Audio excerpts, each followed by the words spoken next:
दोस्तों, मूवी की शुरुआत में हम एक लड़के को भागते हुए देखते हैं जिसका नाम माइक था। वो असल में किसी से बचकर भाग रहा था और तब हमें पता चलता है कि उसके पीछे कुछ आवारा लड़के पड़े हैं जो कि उसे खूब पीटते हैं और आखिर में उसके पैसे चुराकर भाग जाते हैं। ये असल में एक आवारा लड़कों का गैंग था जिनका यही काम था कि वो रोज किसी न किसी को लूटे। यहाँ पर हमें ये भी पता चलता है कि वो लड़के हर बार माइक को ही परेशान किया करते थे और ऐसे ही एक दिन वो सभी लड़के माइक के पीछे पड़े हुए थे, लेकिन माइक उनसे अपनी जान बचाकर भागते हुए किसी जगह पर छुप जाता है। जिसके बाद वो देखता है कि उसी के सामने वाले एक घर में कोई अनजान आदमी बड़ी ही खुफिया तरीके से घुस रहा है, जैसे कि उसने कुछ बहुत ही बड़ा जुर्म किया हो। अब यहाँ पर माइक चेक करने के लिए उस घर में जाने की सोचता है, लेकिन तभी उसके सामने वही लड़के फिर से आ जाते हैं जो कि माइक को फिर से तंग करने लगते हैं।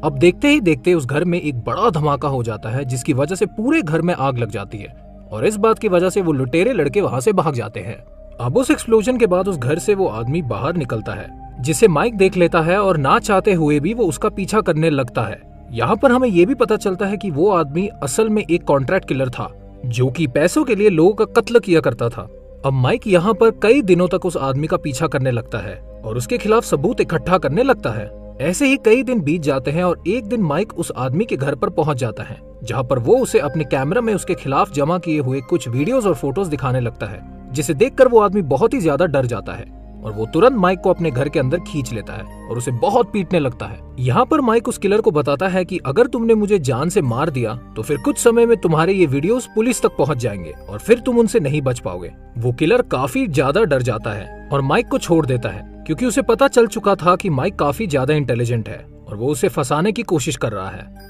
यहाँ पर माइक उस किलर को कहता है कि मैं तुम्हारे बारे में किसी को नहीं बताऊंगा, बस तुम मुझे लोगों को मारने की ट्रेनिंग दे दो ताकि मैं अपने दुश्मनों का बदला ले सकूं। यहाँ पर वो किलर माइक की बात मान जाता है और अगले दिन वो उसे एक अपार्टमेंट में ले जाता है जहाँ पर वो एक लड़के को मारने का कॉन्ट्रैक्ट मिला था। वो किलर ये काम माइक को दे देता है ताकि उसे प्रैक्टिस भी हो जाए और उसका काम भी हो सके। अब उस किलर के कहने के मुताबिक माइक इस बात के लिए रेडी हो जाता है और वो चुपके से उस घर में जाकर उस लड़के को बालकनी से नीचे धक्का दे देता है, जिसकी वजह से वो लड़का वहीं पर मर जाता है। इस सब के बाद अब माइक काफी ज्यादा कॉन्फिडेंट महसूस कर रहा था और वो किलर माइक से काफी ज्यादा इम्प्रेस हो जाता है और उसे धीरे धीरे करके सब कुछ सिखाने लगता है और उसे कई सारे फाइटिंग टेक्निक्स और वेपन्स की जानकारी देता है। ऐसे ही कई साल बीत जाते हैं और अब हम एक आदमी को देखते हैं जो कि बाहर से अपने घर में आया हुआ था, लेकिन तभी पीछे से माइक आकर उसके गले में रस्सी डाल देता है और उसे फांसी पर चढ़ा देता है, जिसकी वजह से उस आदमी की वहीं पर मौत हो जाती है। असल में माइक के लोगों के बीच काफी दहशत फैल चुकी थी और ये माइक का एक किलिंग स्टाइल था कि वो लोगों का मर्डर को एक्सीडेंट की तरह पेश किया करता था। अब इसके बाद माइक अपने आप को क्लीन करके एक सिगरेट बार की तरफ जाने लगता है जहाँ पर आज उसके अपने गैंग मेंबर से मुलाकात होने वाली थी। दरअसल माइक एक गैंग का हिस्सा बन चुका है जिसमें सभी प्रोफेशनल सीरियल किलर्स मौजूद थे और वो अपने टारगेट को बड़े ही खतरनाक तरीके से मर्डर किया करते थे और उनका लीड था वही किलर जिसने माइक को ट्रेनिंग दी थी। इन सभी क्रिमिनल्स को सीरियल किलिंग की काफी अच्छे खासे पैसे मिला करते थे, जिसकी वजह से ये लोग पैसे के लिए किसी को भी जान से मार दिया करते थे। अब उस मीटिंग में माइक को मिल्टन नाम के अपने एक साथी से पता चलता है कि उसे जल्दी ही किसी को मारना है जिसके लिए उसे काफी अच्छे पैसे मिलेंगे। माइक इस काम को करने के लिए तुरंत मान जाता है और अगले ही दिन अपनी स्नाइपर के साथ वो अपने टारगेट को चेस करने में लग जाता है।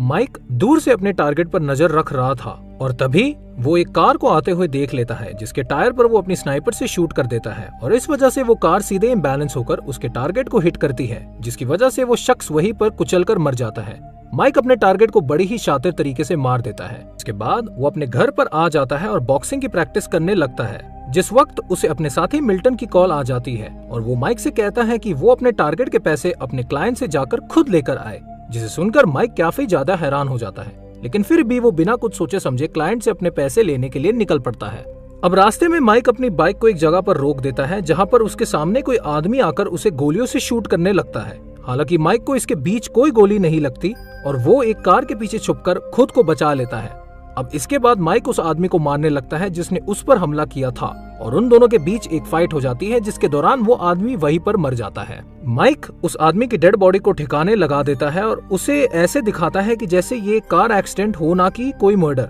अब इसके बाद माइक अपने दोस्त मिल्टन को फोन लगाता है और उसे अपने ऊपर हुए हमले के बारे में सारी बातें बता देता है, जिसके जवाब में मिल्टन उसे काफी नॉर्मल अंदाज में रिप्लाई देता है, जिसकी वजह से माइक का दिमाग काफी ज्यादा खराब हो जाता है और वो वहाँ से अपनी बाइक लेकर निकल जाता है। अब अगली रात माइक को अपनी एक्स गर्लफ्रेंड बेथ की दोस्त चार्ली का मैसेज आता है, जिसमें वो कहती है कि बेथ की मौत हो चुकी है। ये सुनकर माइक काफी ज्यादा परेशान हो जाता है। अब अगले दिन वो बेथ के फ्यूनरल पर पहुंचा है, जहां पर वो उसकी दोस्त चार्ली से मिलता है। तब उसे पता चलता है कि बेथ उसके बच्चे की मां बनने वाली थी। ये बात जानकर माइक और भी ज्यादा टूट जाता है और वो चार्ली को बेथ की मौत की वजह पूछता है, जिसके जवाब में चार्ली कहती है कि बेथ की मौत ड्रग्स के ओवरडोज की वजह से हुई है। अब यहाँ पर माइक को ये एक मर्डर मिस्ट्री लग रही थी, इसीलिए वो बेथ के घर पर पहुंच जाता है और सारी चीजों को तलाशने लगता है, जहाँ पर उसे एक लेटर मिलता है जिसमें उस ड्रग्स का नाम लिखा हुआ था जिसकी वजह से बेथ की जान चली गई थी। यहाँ पर माइक को पता चलता है कि ये वही ड्रग है जो उसके टीम मेंबर्स मिक और मैक लो का कत्ल करने के लिए यूज किया करते थे, और हो ना हो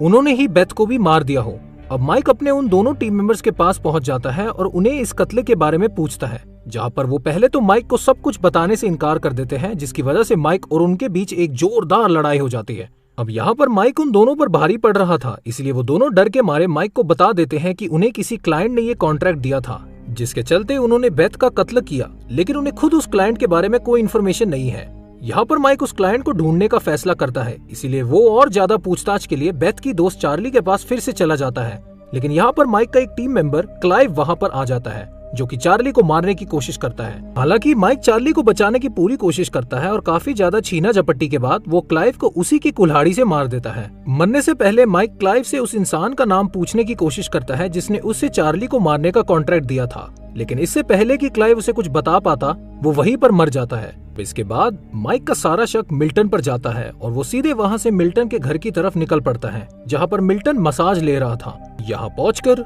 माइक मिल्टन को काफी ज्यादा टॉर्चर करने लगता है और आखिरकार मिल्टन उसे बता देता है कि उसे केंट नाम के एक आदमी ने ये कॉन्ट्रैक्ट दिया था, जिसके लिए उसे बहुत सारे पैसे एडवांस में मिले थे। अब इसके बाद माइक केंट को ढूंढने के लिए वहाँ से चला जाता है, जहाँ पर वो केंट को पकड़ लेता है, लेकिन केंट उसे बताता है कि इस सब के पीछे उसका कोई हाथ नहीं है, बल्कि उसे जिम नाम के एक आदमी ने ये सब करने के लिए कहा था। जिसके बाद माइक उसे छोड़ देता है। अब तभी वहाँ पर मिक और मैक पहुँच जाते हैं, जो सीधा उन दोनों पर फायरिंग करना शुरू कर देते हैं, जिसकी वजह से केंट वहीं पर मर जाता है, लेकिन माइक वहाँ से बचकर भाग निकलता है। यहाँ पर माइक जाने से पहले मिक और मैक को भी जान से मार देता है, लेकिन तभी उस पर उसी के टीम मेंबर्स अटैक कर देते हैं, जिसकी वजह से अब उसे अपने टीम मेंबर्स को ही मारना पड़ रहा था।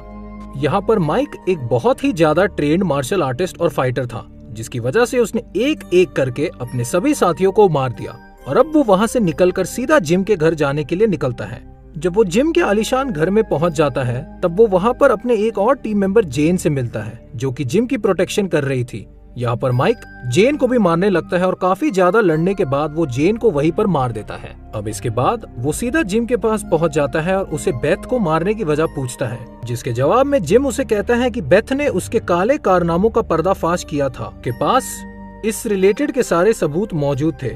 जिसकी वजह से उसे बेथ को मरवाना पड़ा।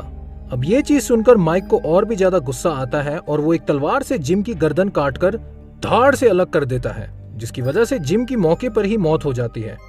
दोस्तों, इसी के साथ ये मूवी यहीं पर खत्म हो जाती है और हम देखते हैं कि कैसे माइक, जो कि खुद जुर्म की दुनिया का एक बेताज बादशाह बन चुका था,